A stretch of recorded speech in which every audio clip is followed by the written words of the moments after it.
please don't feel embarrassed. It's part of my profession. And even when children come for consultation, मेरे साथ consultation करने आते हैं, and if the problems are wheeze and poos, I said, don't get embarrassed, because that's normal for me. Okay, so that's the other thing I wanted to let you know. What do we?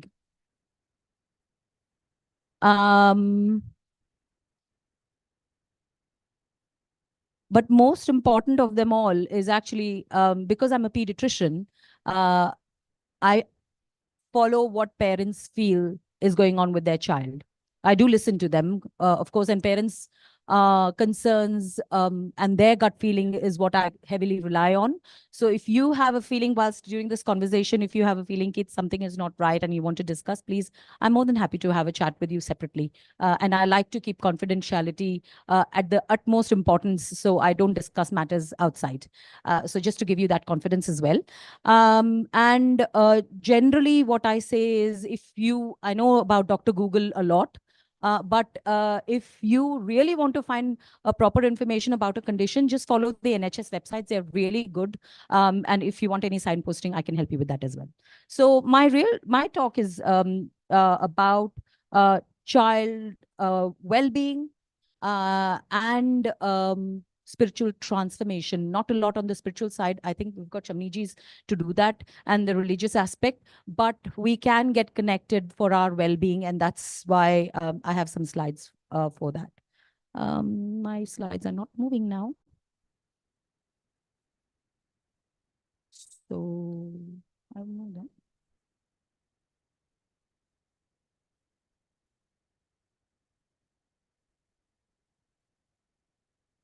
Because of the Zoom link that I've given.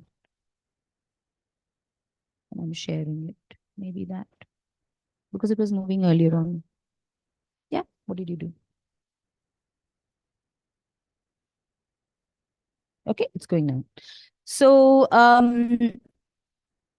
the structure of this talk is going to be some introduction about myself, and then the pathway of how to become a health professional and how many years of hardship you have to have. And then I did ask my Gyanshala group, was there anything particular that you wanted me to talk about? And people said, just make it generic. So I've made the talk fairly generic. If you want me to emphasize on anything particular, please mujhe boliyega. And a little bit about well-being as well. So I've got a few designations under my belt, and my interest is pediatric cardiology. So other than children, I actually do diagnostics in kids for the kids' heart problems. So I do scans and get connected with the Royal Brompton Hospital in central London for patients who have got heart problems. My life as a pediatrician, there are various aspects to my life as a pediatrician. I think the most difficult one is the bit which says wife. Jokes apart, I think my life as a pediatrician revolves not only as a clinician, but also that I'm a manager in few aspects of my work. I also teach. I also do a bit of research, and of course come and give charity talks. So when children come and ask me, Mum, or my kids or other children come and ask me, I want to actually be a teacher, I don't want to be a doctor. And I say, actually, you can be a teacher as well as a doctor. And then they say, oh yeah, but I want to do well in life and with less work, then I think doctor might not be the right profession. But there are different aspects of being a pediatrician. So the pathway for the budding children who might want to think that they want to be health professionals, it takes about, and I'm not exaggerating, it takes about 7 to 10 years to actually become a consultant at the situation where I am. So you do medical school few years, and then you do post-graduation and things. So if you're interested in taking medicine as your profession, I'm more than happy to mentor you and support you with that. Why pediatrics? So like how Samniji said that when they're psychiatrists, there are some symptoms that people might think that they also have some of the symptoms of what their patients may be. So I'm lucky to say that I'm a pediatrician, so the child in me is still alive. So I have been well connected with children, and and the reason I put this slide is because it's a skill to learn how to manage a little baby versus speak to a toddler versus connect to a school-going person versus connect to a young person, and uh, and uh, and really what we the aim of the game from my perspective as a clinician is that we talk about health in a holistic manner. And what that means is that it's not just the matter of the child who you are thinking about. It's actually the family that you're influencing as well when you're talking about the well-being of a child. So it comes as a big package. So if there's some information or advice that I'm giving to the child, it's just not for them, but it's actually enrolls the whole family as well. And what are the aspects? I don't have to mull over it, but the importance of having a healthy lifestyle, because lots of people say in terms of what is the right way of bringing up a child. And I think all the aspects of physical well-being, mental well-being, religious and spiritual connection, all these aspects are important, just not for the child but also for the family. And even if we do some percentage of, like how our previous speaker had mentioned, that even if you're doing some percentage of actually reflecting and introspecting, that will help for your own children's well-being.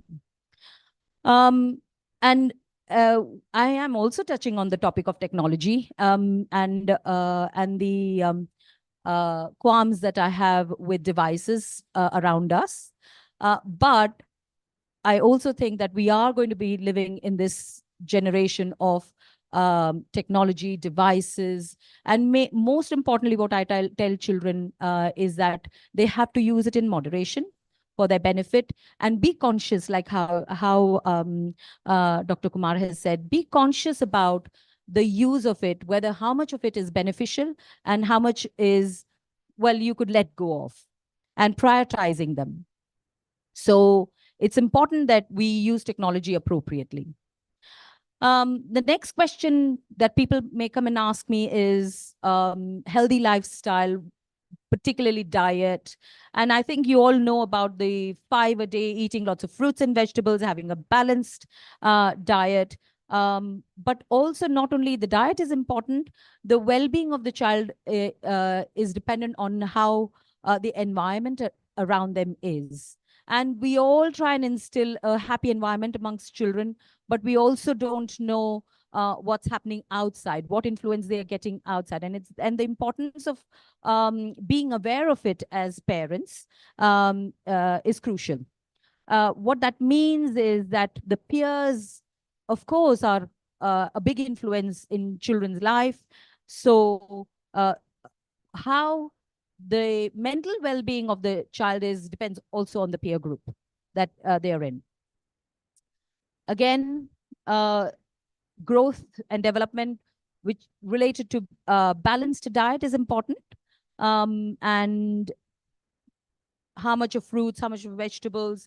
I think we all practice Jainism as much as, so we do talk about eating nutritional food, but Jain food. So I'd like to emphasize that. And then also we talk about the 5 a day. So I'll come later on to address if there are questions on diet, and when people come and say, my child is not growing, what should we do? So I'll come to that in a moment. There are various problems that children can have. I'm going to emphasize on the physical side, but if you want me to talk about other things, then we can, in your question and answer session, you can bring about. So as you know, I'm a medical practitioner, so I see a lot of day in and day out problems with infections, problems with growth, problems with overall development of the child. So and other sort of symptoms, common symptoms like headache, tummy pains. And I'm going to touch a little bit. I think we're all very well versed with uh, what the problems that children may have. But I think that if you get enlightened a little bit today on some of the common problems that children can have and how to deal with them, that will help not only for your own children, but also you can advise on to some of them, or to your family members as well. I've got any questions so far? So I've been contacted by a few of our friends, not only here, but generally elsewhere, कि मेरे बच्चों को बार बार infection हो रहा है, सर्दी जुकाम होती है, खांसी होती है। तो आप लोगों को कुछ बोलना है उसके बारे में? I just want to hear whether you face this problem at all or not.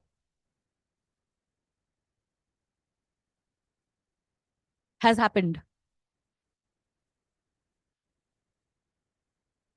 वो भी होता है शायद थोड़ा बहुत। ये मेरा जो टॉक है बच्चों के लिए नहीं, बड़ों के लिए भी है।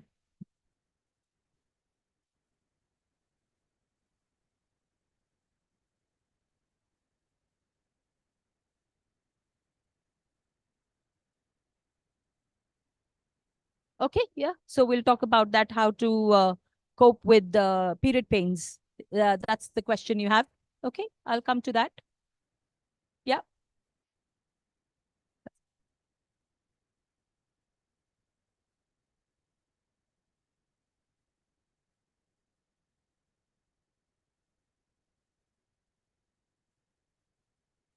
How to manage fussy children, with particularly with their eating. Yeah. Sorry, yeah. Oral hygiene for toddlers. Yeah. Very demanding kids, like demanding parents, maybe. Um, yeah.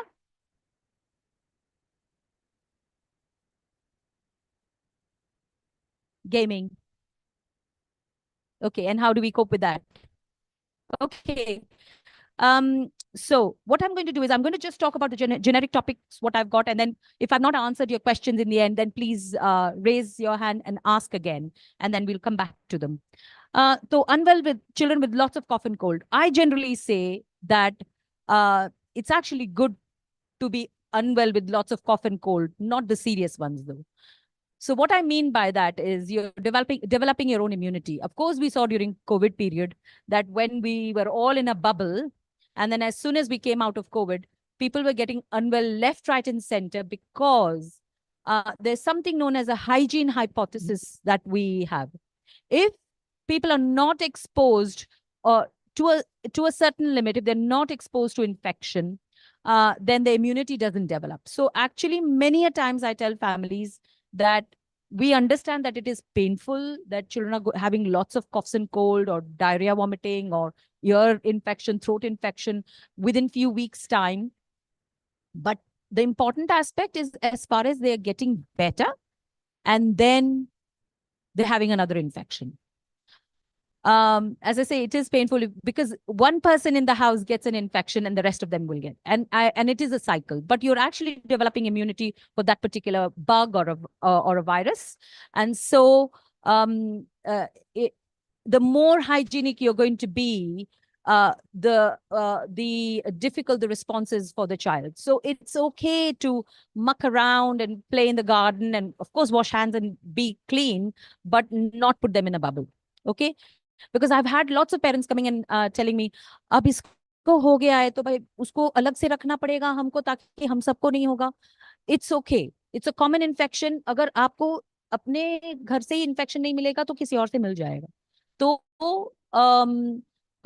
as far as they are getting better is what is important. ठीक है? And I know it is a difficult call.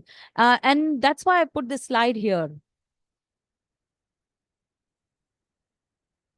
Yeah. Yeah. Yeah, I'll tell you.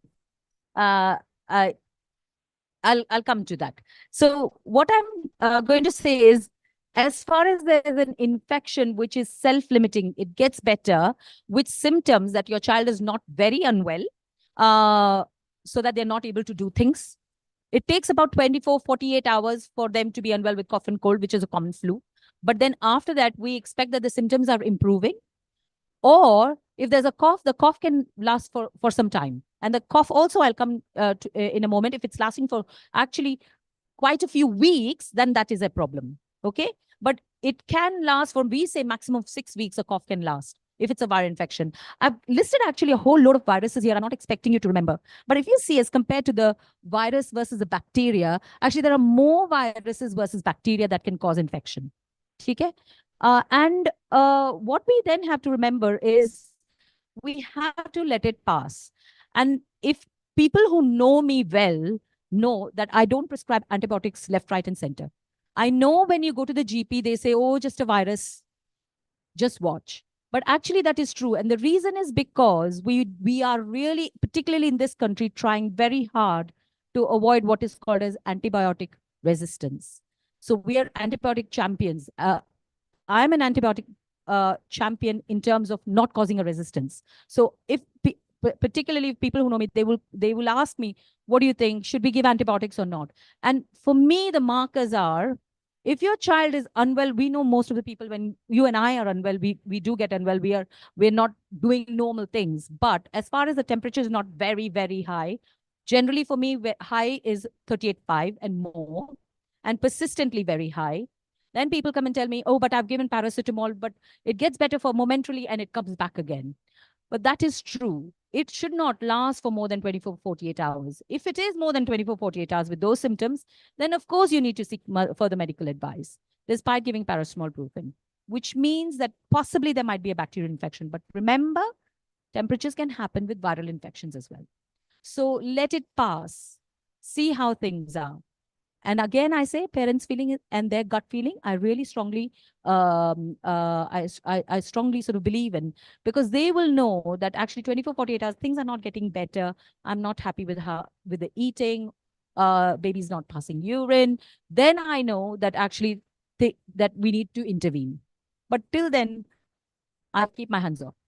And actually, most of the doctors you go, and that's why I hear, oh, NHS mein kuch nahi kiya, main gayi 2 baar. I know all that. But we want to actually stay away from antibiotics if possible. That's a very strong recommendation that I have for my own practice. Yeah.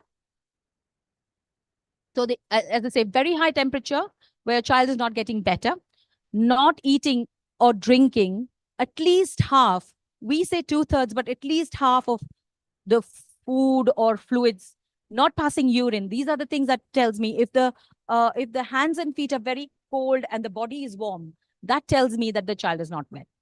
Okay. Of course, and I'm sure you all, I'm pretty sure post COVID, we all have got these oxygen saturation monitor and pulse monitor and everything. And do keep an eye on it. I completely support that. But as far as the temperature trend is getting better in the next few days, I know that I don't have to do anything. If the temperature trend is not getting better, and in fact, it's getting worse, and particularly if you give paracetamol, brufen, or whatever, then I know I need to intervene. Yeah. So these are the pointers for you to think about. Why should I be careful about it? So it's all about resistance. So particularly when you genuinely have an infection, which is a bacterial infection, and if you have lots of antibiotics, then the tolerance, you reach the tolerance level. So those antibiotics may not work for the time that you actually need it. And then the second thing is you then have to give a higher spectrum antibiotic. So as I say, we know antibiotics are used like water. I understand that. But use it wisely is what I would recommend. So that's why seek an advice if you're, I mean, I have antibiotics at home. And particularly if people say, this is what is happening, I give antibiotics if I think that is needed. And I know lots of my friends have got antibiotics at home. And they say, maine to chalu kar diya. Fair enough. I know sometimes we are wise enough to think about our own children, but use it wisely. Because one, if you don't know where your focus is, then you're missing the point. So when I give antibiotic, I know what the focus is. Where is the infection coming from? Only then I will give antibiotic appropriately. Questions? Yeah.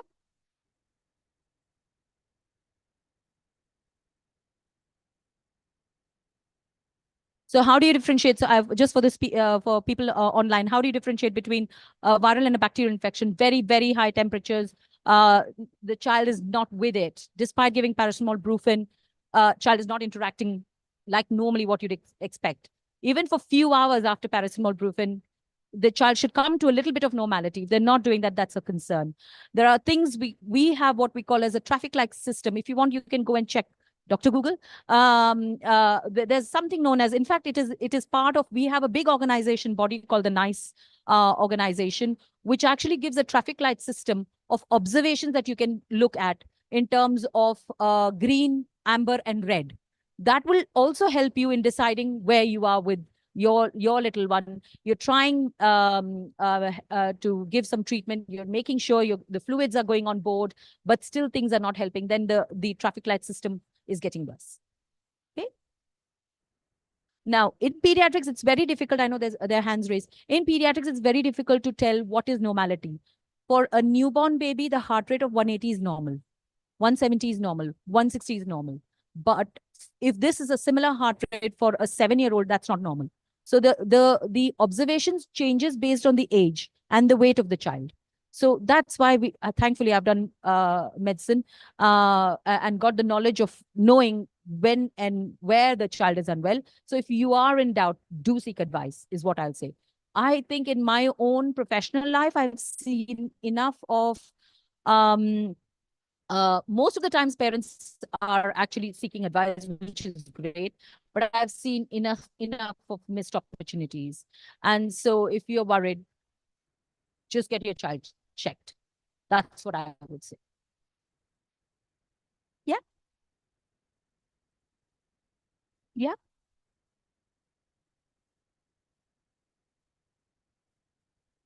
So less than 3 months, we don't give ibuprofen.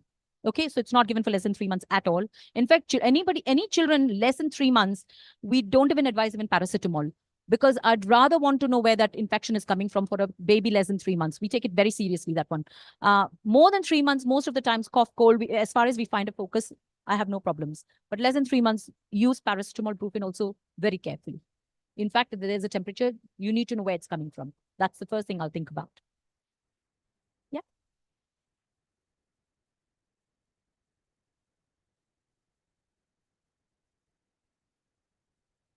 Viricose, yeah.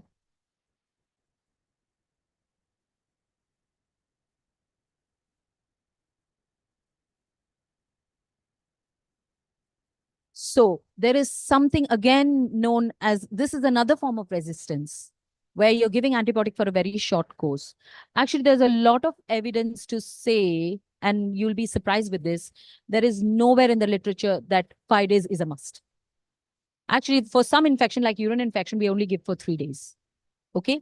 So minimum 3 days is what I would say. And then 5 days, 7 days, depending on how well or unwell the child is. Okay.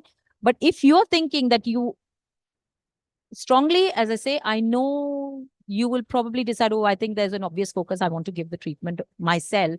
I'd still recommend speak to someone before you start, because it may not be needed. One, two, have you really worked out where the infection is coming from? And three, if this is a urine infection, you won't know. So we will know how to rule that out. So, there are few things that you won't know how to tease it out, and we will. So yeah, that's why I'd say I understand if it's an obvious cough or cold and the child is very unwell, lots of infection, temperature, not eating, drinking, then there's a clear focus. But do keep a tab of how much you're treating as well, because you don't want to keep doing it yourself all the time. You might be missing the boat. Again, I'm not saying your child, but if the child has some what we call as immunodeficiency, low immunity level, then we won't be able to pick that up. So you do have to keep an eye. Yeah, I'll come there. Yeah.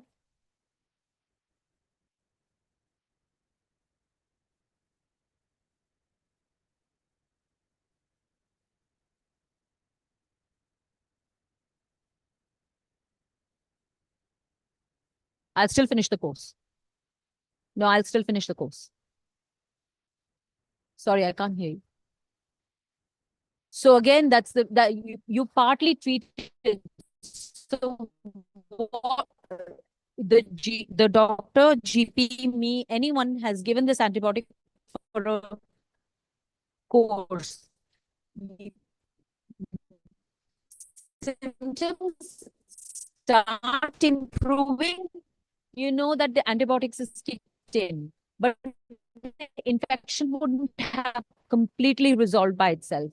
So what we know as a fact, and this is evidence, is when we give through the intravenous antibiotic, 90% of the bugs get killed in the first 24 hours if it's a bacterial infection. But the remaining 10% will linger on. If you don't complete the course, then that remaining 10% will come back, bounce at you with complication. So that's why I finished the course. Yeah.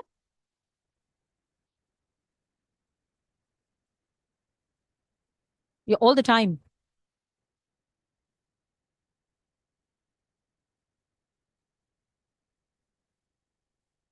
Episode. Generally, I would see the thing is if you treat, I first as a, so my general advice is don't self treat. But I can understand public if you're trying to self treat yourself second time. I don't think that's the right thing to do anyway. Do ask. There's no harm asking. You might be on the right course. But what I don't want you to do is miss out on the important factors that they, and what we call as partially treated conditions. So, say, for example, the child has been given in, and this is common again for GPs to prescribe, okay, more likely it's cough and cold, but the infection itself can cause complication, you see. So, if the infection itself is causing complication, then when patients come back very unwell to us, then we call them partially treated, which means we will treat them more vigorously, in fact, more with IV antibiotics. Because it's what's there in my mind is this is a partially treated patient.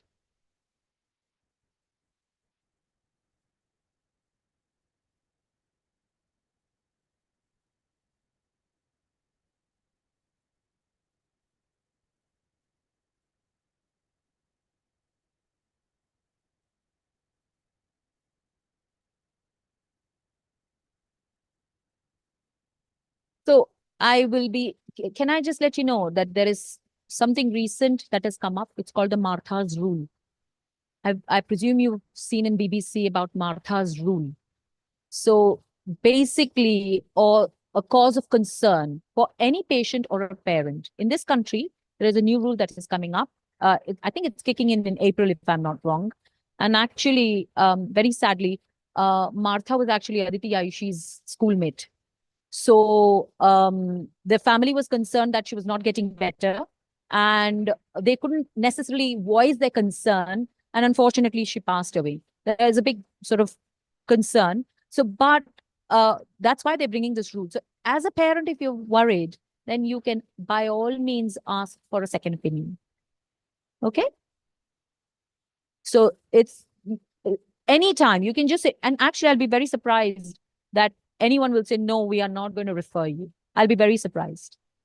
So we want to empower you as parents to actually take control of your own children.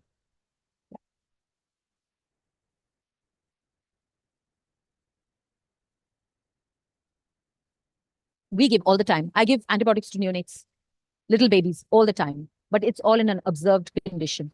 We're observing. So antibiotics we know can cause vomiting, diarrhea, or more likely diarrhea because the gut flushes off the antibiotic. But it's all in an observed situation. So a lot of antibiotic can cause resistance. But as I say, my first stance is not to give it. So if I'm giving it, there's a reason why. Yeah, have I answered your question? So long-term effects of antibiotics, as far as it's flushed out of the system, nothing. It can cause liver dysfunction and all that, but these are not long-term. At the time, gut problems, liver dysfunction, rashes, allergies, but that you will know. If it's allergy, then for the rest of your life, you need to tell people that you've got allergy. Any questions or shall I move on? I'm actually glad that this is interactive like this because I've got lots of slides, but it may not mean anything for you. So, yeah.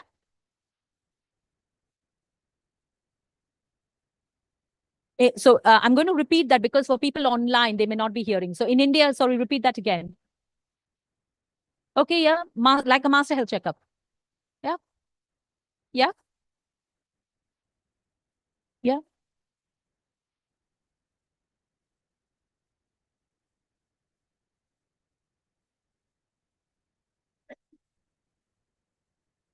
Thank you very much. One of my slides say, just take it. Just take multivitamins. In this country, you just need multivitamins. I'll come to that. Yeah. Yeah. Yeah. I'm glad. So I've got an answer for you there. We've got lots of allied health professionals who are actually going to come and join us, our workforce. So that's one. There's a huge NHS workforce plan which is happening. So I completely get it. You don't get appointments, et cetera, when you, particularly when you need it. They're doubling up the medical students in the future workforce. So there'll be a lot more doctors that we are anticipating. There are lots of nurses who are also helping us in that workforce. So there's a bigger NHS plan with regards to getting your appointment sorted. You've got a raised hand, my sweetie.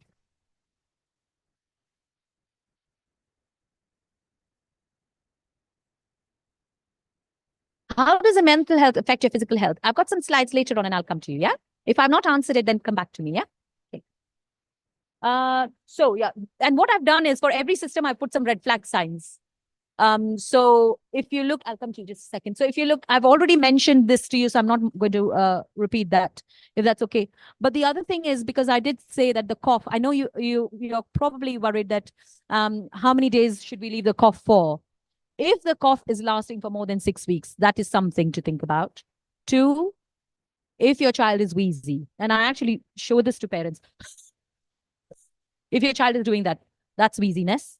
That's not normal. They need inhalers. Most of the times, the cough could get better with inhalers if it's very long lasting. So, and again, inhalers have more beneficial effect versus side effects. There can be side effects. Heart rate goes up. Children get a bit nervous and twitchy because of the side effects. But if you use in moderation, actually, the quality of life of your child will get better with inhalers. So there are other things to think about, whether it's environment, whether there's some allergies, whether there's food allergies. So always keep a diary of what's triggering these symptoms, because that will help people like me to think about what the actual cause is of cough not improving for a long time. Yeah? Yeah, you have a raised hand, and I'll come to you after that. Yeah, please. Question on oral hygiene, yeah?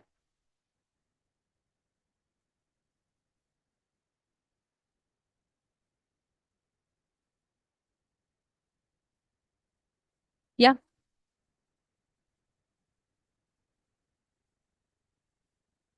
Mm -hmm.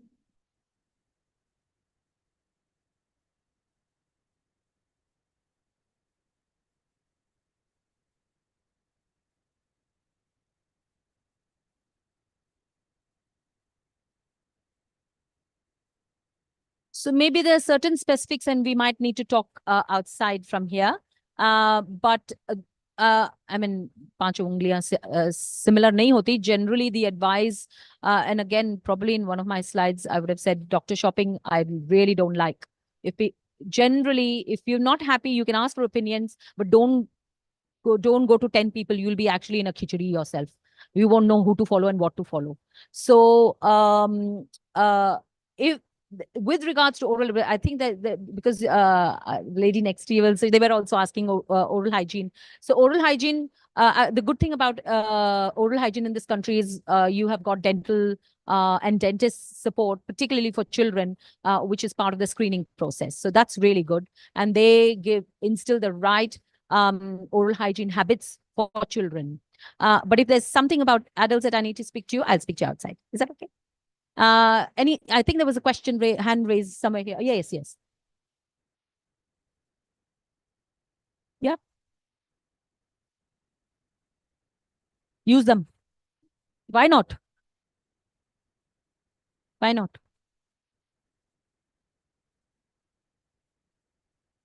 So I say use them, but they won't know what the rules here are.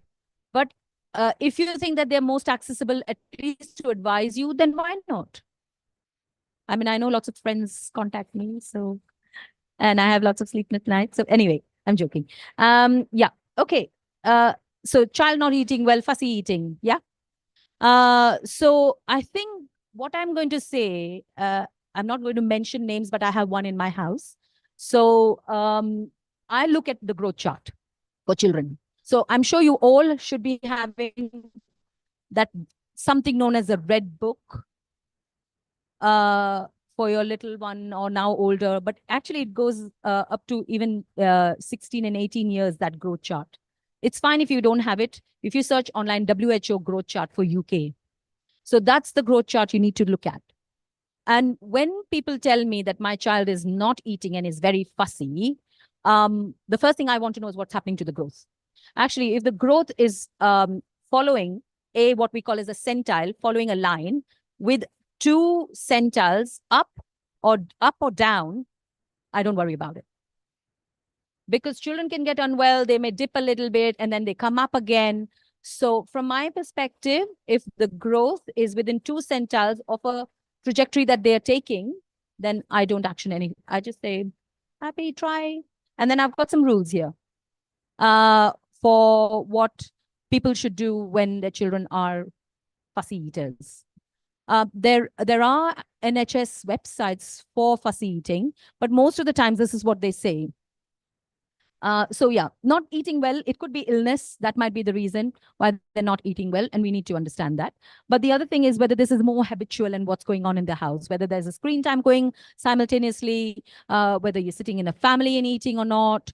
Snacking rules, they're snacking frequently, then they may not be eating a proper meal at the time. And some children are like that. They want to eat every 2 hours, but they've not lost weight. Okay? So and that's their body composition, and we have to acknowledge that. Yeah. Time limit for meals. Sometimes maybe the child is having a plate in front of them more than an hour, so have a time limit. This is the time. And then and as they grow older, they will understand it. I know very little ones, the 3-year-olds, 2-year-olds, 4-year-olds, very difficult to make them understand. But if you keep following that practice, then have a time limit. This is the time we're starting now, meal. This is the time we're going to finish. No screen time. You have to concentrate in eating. I'm going to concentrate in eating. And even if you want to feed, that's fine to a certain level. If you think that your child is not eating, I want to feed, it's okay, but they need to start becoming independent at some point. Yeah. Strategies for increasing variety. That was the other issue in my house. And what I said was, I understand this doesn't look nice. It's fine. Looking at it, you don't want to eat it. No problem. You just have to taste it and say no. Maybe the variety will increase as you go along. So taste it and then say no. But at least there'll be increased food texture that children will slowly start liking. I think it's more the texture and the way it looks. That's why they don't like it most of the times. Okay. And then slowly it does get better. And you can see here, I've already written probiotics and multivitamins. So in this country, I tell particularly children less than 5 years, give multivitamins. Just give multivitamins because vitamin D is hardly anywhere here. I know we go and have sunny holidays, but multivitamins is a must for all of us as well. If in this room, if we do a blood test, most of them will be low vitamin D level, and actually there'll be some who are deficient as well. Yeah. So yeah.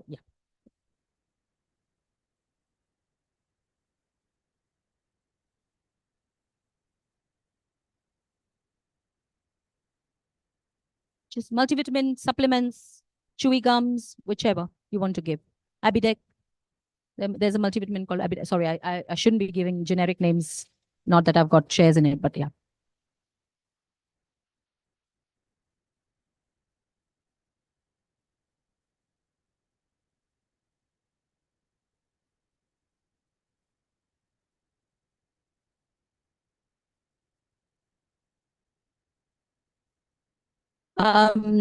Not in public. Precisely just because of my professional deco. That's all. Yeah, but there are quite a few vegan multivitamins now as well. So you could, because most of the multivitamins will have the basic ingredients what people need.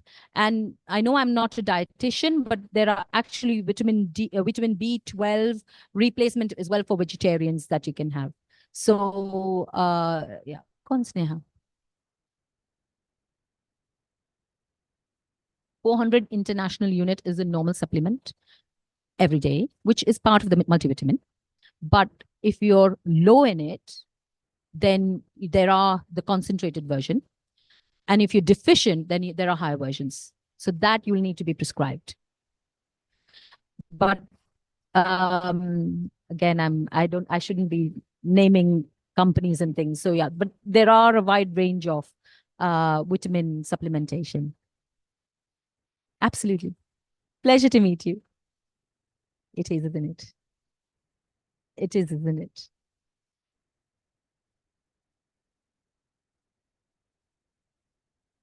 Absolutely. That's a good one. We need to have a cohort of our own and just follow that. But generally, for children particularly, what we say is anything less than 25 is deficiency. So 25 to 75 is suboptimal, and more than 75 is normal. Yeah. Yeah.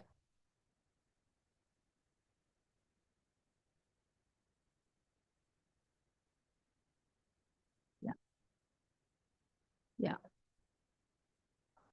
Yeah. Mm, mm.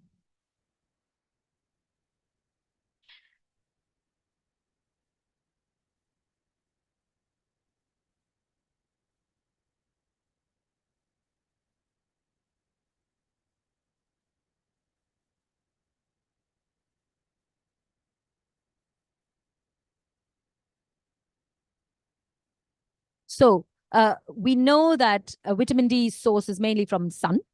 And so that is one of the major issues here in this country, and that's why they take that. We can get some of the vitamin D from diet, but negligible amount, which is why the supplementation and that's why I mentioned the sunny holidays. We should always have them because that's how we replenish ours. But we know that lots of children who come to us with aches and pains, and we have to unfortunately correlate with low vitamin D level because that's a contributing factor that we've noticed. As soon as the diet increases, supplementation increases, or the well-being side increases because of extra support, then things change. So weak evidence, but we still follow it. So, any other questions? Yeah, I've got a hand raised there.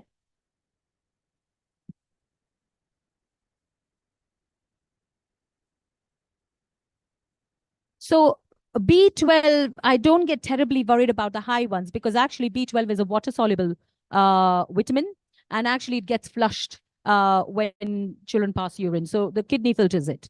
So only if it is a very, very high level, which I don't think, because most of the times if the kidney function is good, then it gets flushed out. That's the only thing. It's the normal requirement, what is needed for children in the children dose. But I presume you're saying this after blood test. Yeah. So it gets flushed anyway.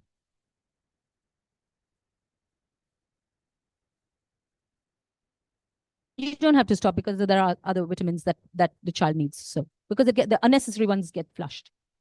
Yeah.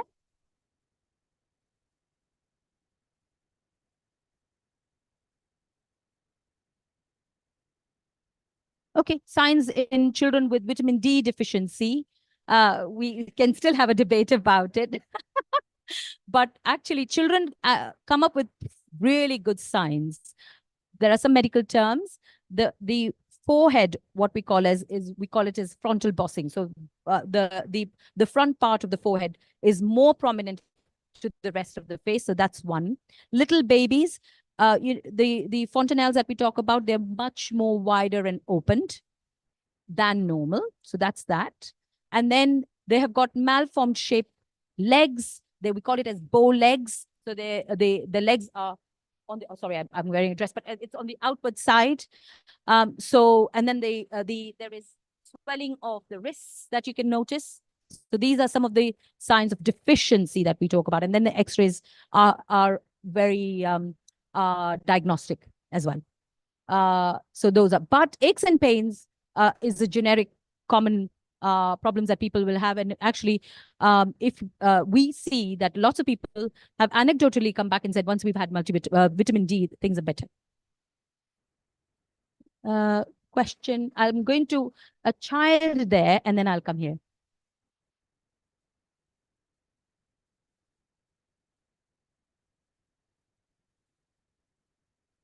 International unit. It is IU, it's called. Yeah. Go on then. How much time? That's fine. I've got a little one asking question. So I've got only 5-7 minutes.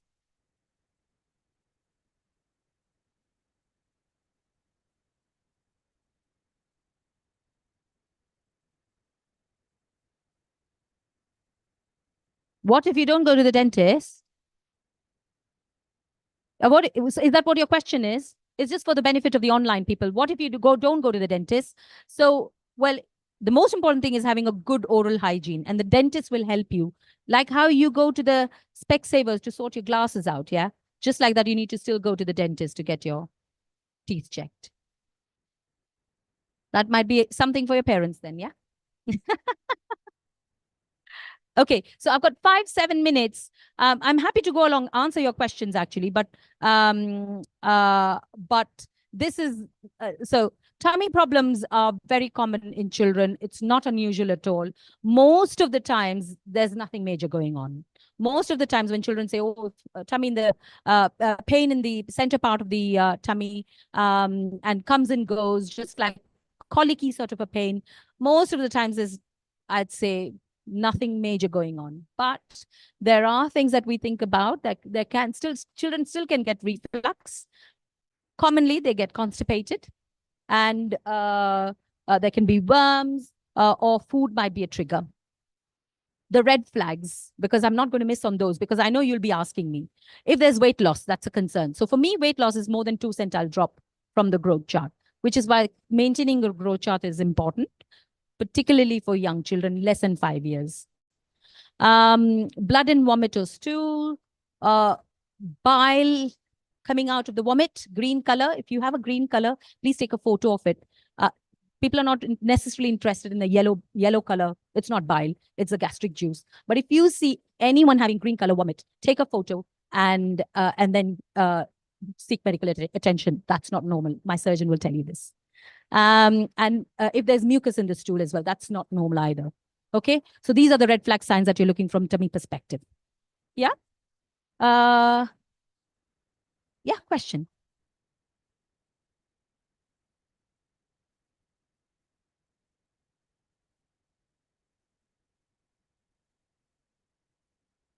That can be normal as far as you've looked into the mouth and you've seen maybe there's a rupture of a blood vessel from the back of the throat. That can be normal. Or even when people are sort of retching a lot, or they're throwing up a lot, and then they can still have blood in the vomit, but that is dark colored blood that they'll have if it's from the tongue. If it's a gastric one, and you just need antacid for that.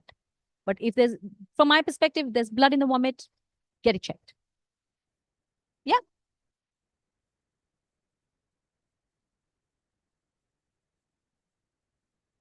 Yeah. So one, it's not normal to deworm even every 6 months in India. I don't think I've heard of that. But if you're highly suspicious of it, the symptoms are itchy at the bottom end in the night. That's what happens with children who've got worms. So if they're constantly itchy at night, then more likely it's worms. Look for them in the poos.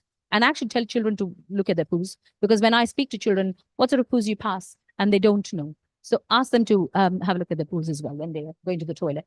But yeah, you can deworm children. It's over the counter. Medications are over the counter here.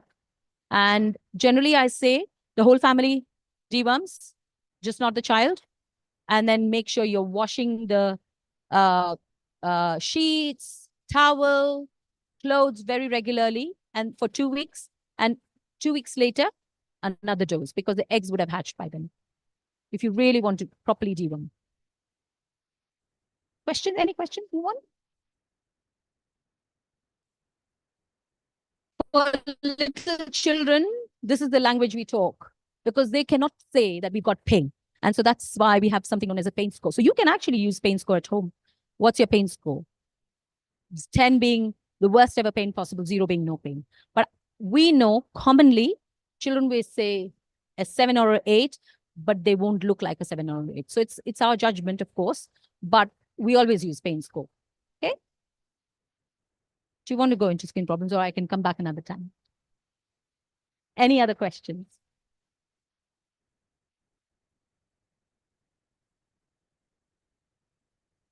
Here we are. So 0 is no hurt. 10 is the worst ever pain possible. And that's how we scale it. Where are you in with your pain score? If the child is able to articulate and verbalize. The little ones, if the child is in pain, whether the child is actually consolable at all or not. Not consolable is not known.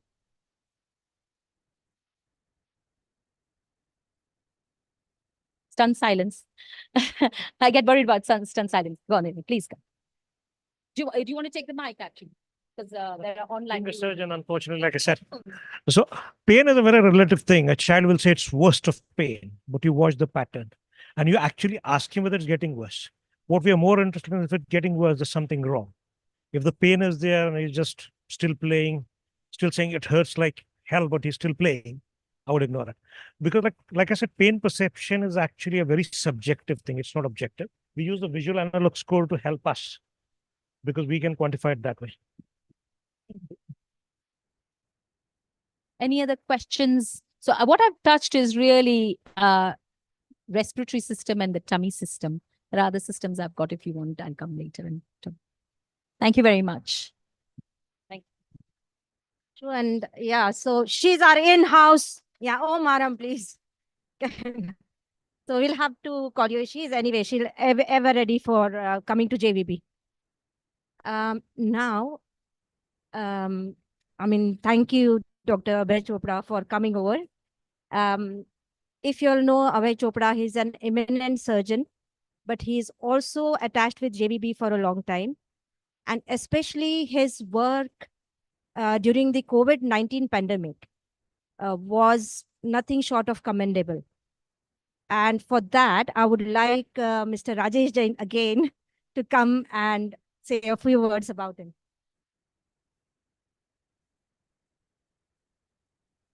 कुछ लोग बोलते हैं, कुछ लोग करते हैं.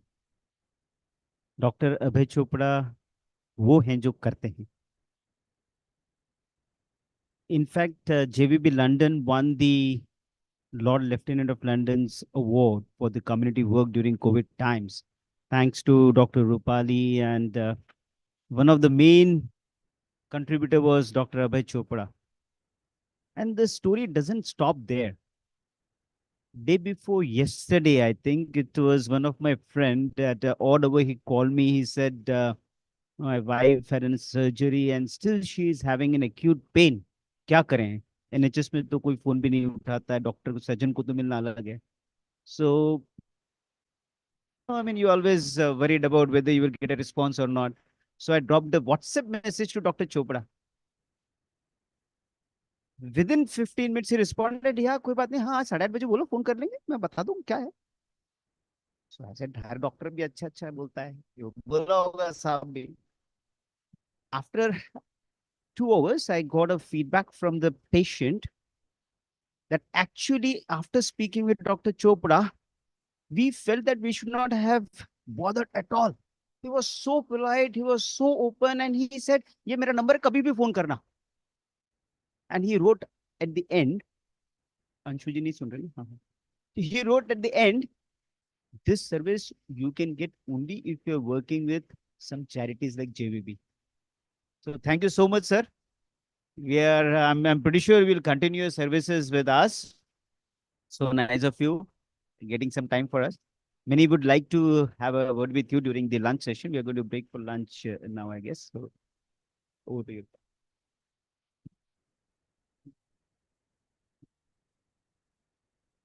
Can I ask our trustee Jeet Dhelaria to please come and honor Dr. Abhay Chopra, please? It is. Achha.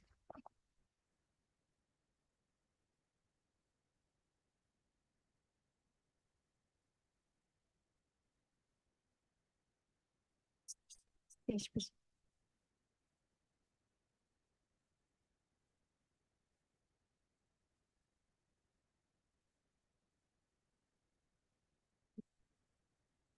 And can I also request another trustee, Dr. Sunil Dugar? Dr. Sunil Dugar? He's not available. So, Rajesh ji, please. Dr. Ajay Kumar.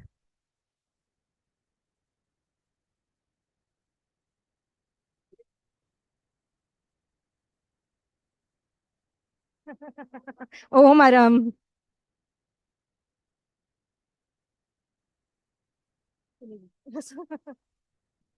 Okay. I mean, before we depart for lunch, may I request Manohar Jain to his Manohar Bhai. Oh, not Mehta. Mehta. Sorry. Okay. Yeah, he is the head of the living organ donation. And again, the work is really commendable. So he'll tell you a little bit about the living organ donation. Everyone's been given the leaflet on the chairs. Please do have a look. And we also have the QR code, which will be on the ear. So if you all would like to join, that would be great as well, please. Thank you.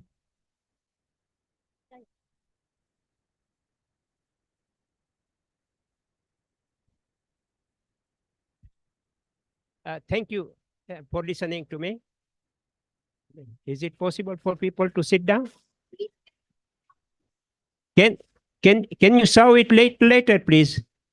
Just 5. I won't take longer. 5 minutes, please. Just 5 minutes. You got some leaflets on your chair. And top of that leaflet says Vanik Council UK. So I belong to Vanik Council UK. Vanik Council UK is have about 25 organizations attached to it, and JVB is one of that. We are working on various subjects, serve the community. One of the service they will provide is helping kidney patients or other people who suffer from organ failure. We work with NHS blood and transfusion to help people to get donors. We promote donation in our community. Now, I have got 2 leaflets that I have distributed. This particular leaflet shows 10 people who have donated their kidney while they are alive to somebody, a relative or friend or an unknown person. All right. So there are 10 people their photos are here. The first that I appreciate all of them, but on the top right is a lady who has donated to an unknown person. Just she wanted to help somebody, and there was a person who needed the kidney failure. He needed a transplantation. So this lady just had already told hospital that whenever there is a patient, please call me and I will donate my kidney. So there are the people who are so generous, and they don't even care for themselves, but they care for others. This other leaflet shows how people can donate. The first top one is direct donation. If you have leaflet in your hand, you can read it. A direct donation means if you are donating to your family. Direct altruistic donation means if they are just somebody whom you know in your community and you donate to that person. And then there is non-direct donation means you are donating, as I mentioned about that lady, to somebody unknown to you. You simply say that I want to donate, hospital will keep a note of your wishes, and as and when somebody is available, wants a donation, I mean, transplantation of the kidney, then they will call you. They will obviously do all the checks, and that you are compatible to, medically compatible to donate, etc., etc. And when a person who has some compatibility with your body, then they will call you, and your kidney will be taken out and be donated to other person. So there is another way of donation as well, and that is after our death, which is less painful. No pain at all. Not less, but no pain at all. Would you feel pain when you are dead and somebody removes your part of your body? Will you realize? No. So, but how many of you have already filled in the form to donate the organs? Not many. There are quite. Huh?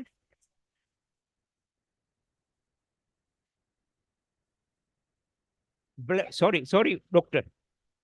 You are right, but there is another thing going on. In May 20, they brought this new rule that if you don't want to donate, then you can fill in a form that you don't want to. But the situation there is a lot of discussion going on in the government and in the law. So I'm just giving you information that it is not working. That is not working.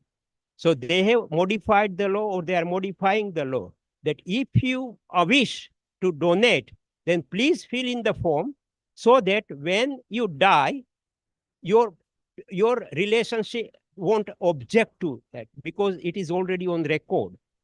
Currently, your family can say, no, I don't want my father or my mother or my brother to donate, give away. So I request you to fill in the form to donate. There is another aspect, charitable aspect in this. आज आपके पास कुछ lakh 2 lakh pound है, ज्यादा आप सब तो millionaire भी हो सकते हैं, मगर आपके पास पैसे हैं, आपका डेथ के बाद आपका फैमिली को मिलेगा, और आपका फैमिली में से कोई बोलेंगे कि चलो मेरे डैड का डेथ हो गया, तो मैं 1000 पाउंड इस चैरिटी में दे रहा हूँ, तो उसका पुण्य जो बोलते हैं वो किसको मिलेगा? आपको नहीं मिलेगा, पैसा आपका है, मगर कि हम 1000 पाउंड उनको दे रहे हैं चैरिटी में, तो वो पुण्य उसको मिलेगा। मगर आप अभी किसी को समझो, जेवीबी को आपको डोनेशन का अभी भी प्रॉमिस दे के जाते हो कि मेरा डेथ के बाद 1000 पाउंड मेरा प्रॉपर्टी में से आपको मैं डोनेट कर रहा हूँ, और मेरा विल में लिख लिया है, तो वो पुण्य आपको मिलेगा। मेरा हिंदी ठीक से नहीं है, मगर दूसरा ऐसा ही है बॉडी डोनेशन के बारे में। आप अभी लिख के जाओ कि मेरा डेथ के बाद जितना अच्छे ऑर्गन है वो किसी को जीवन देने के लिए काम में आए, इसीलिए मैं अभी डोनेट कर रहा हूँ, ये फॉर्म मैंने भर दिया है, तो वो कुछ जो पुण्य मिलेगा वो आपको मिलेगा। मगर आपका डेथ होने के टाइम समझो 1-2 घंटा बाकी है और 1-2 दिन बाकी है, आप अनकॉन्शियस हो, तो आपका फैमिली बोलेंगे कि हम इनका डोनेट करने वाले हैं, नर्स को बोल दिया, नर्स ने अरेंजमेंट सब कर दिया, तो आपका डेथ के बाद आप तो अनकॉन्शियस है, आपने तो यस किया नहीं है, कहा नहीं है, तो आपके डेथ के बाद जो डोनेशन होगा वो डोनेशन कैसा होगा? आपका फैमिली ने किया हुआ है, आपको उसका कोई पुण्य नहीं मिलने वाला है। आया समझ में? तो इसीलिए आप अभी फॉर्म भर देना चाहिए। अभी मेरे पास फॉर्म का कॉपी नहीं है। अच्छा, एक ही मिनट लेता हूँ। दूसरी बात ये है, हम लोग ये जो काम कर रहे हैं, तो हम आप आज अभी तो बहुत अच्छा कॉम्बिनेशन है, यंग पीपल भी है, ओल्ड पीपल भी है मेरे जैसा, मगर हम दूसरे अरेंजमेंट जब करते हैं, दूसरे लिविंग अपना इवेंट करते हैं, तो सारे 70 के ऊपर वाले ही आते हैं, तो उनके सामने हम बोलते तो है कि आप डोनेट करो, मगर उनसे डोनेट होने वाला नहीं है, और उनका डोनेशन ज्यादा काम में भी नहीं आने वाला है। इसीलिए सब यंग पीपल तक पहुंचने के लिए आज तो बहुत टेक्नोलॉजी बढ़ गए हैं, तो सोशल मीडिया अपना क्या फेसबुक है, ट्विटर है, दूसरा कौन सा है, हाँ हाँ इंस्टाग्राम है, तो इसीलिए आप सब इनका फोटो लीजिए प्लीज। आप QR कोड ले लीजिए, आप भी लीजिए ना। अरे आप तो लीजिए, ये दूसरी बात है। ये हमारा हमारा सोशल मीडिया को सपोर्ट करने की बात है। ये मेडिकल बात नहीं है, ये हमारी सोशल मीडिया को सपोर्ट करने की। आप भी लीजिए ना साहब, ऐसे क्यों बैठे रहे हो? आप तो हमारी टीम वाले हैं, ये भी हमारी ऑर्गन डोनेशन की टीम की मेंबर है। डॉक्टर हितेश भाई हमारी टीम की मेंबर है। तो जरा इसके अंदर आप Please be generous enough at least to support the people here, please. अच्छा, Thank you, the अच्छा, cause, ठीक है। yeah. अच्छा, आपने जो लिया उसमें एक लिंक आई है, लिंक ओपन करेंगे तो आपको 3 जो सोशल मीडिया का नाम दिखाई देगा। आप हर एक को लिंक टच करेंगे तो वो हमारा वनी काउंसिल का फेसबुक खुलेगा, दूसरी लिंक में इंस्टाग्राम खुलेगा, तीसरी लिंक में ट्विटर खुलेगा, मेरा याद नहीं रहता है। अच्छा, तो आप उसमें जाके फॉलो करना और उसके अंदर कुछ पोस्ट है उसमें लाइक करना, प्लीज उतना जरूर करना। तो हमारा काम बहुत आसान हो जाएगा, हमारा काम से बढ़ेगा और हम आप सबको जिसी को भी कुछ प्रॉब्लम होगा किडनी पेशेंट को हम हेल्प कर सकेंगे। तो Om Arham. Now, quickly, Sunil Dugar to give the token of appreciation to Anshoo Dhelaria on behalf of GBB.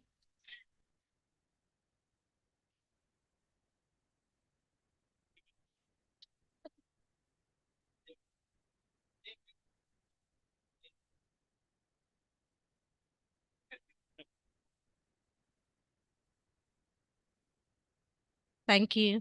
So now we are departing for lunch. Unfortunately, okay. I won't hold you, but basically I won't stand between you and the lunch anymore. Just a vote of thanks to Yogesh ji and Shweta Gandhi, Rajesh ji and Madhu ji, and Rupali ji and Sunil ji for sponsoring our lunch today. And quickly, Hitesh bhai, who is here, he has actually said that we should not be using, while we take utmost care to use make much less waste here in our events. But Hitesh bhai has sponsored all the non-plastic cutleries going onwards for our next events.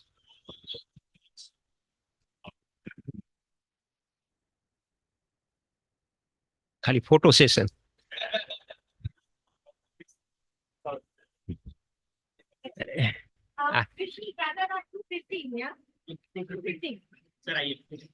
ले लिए।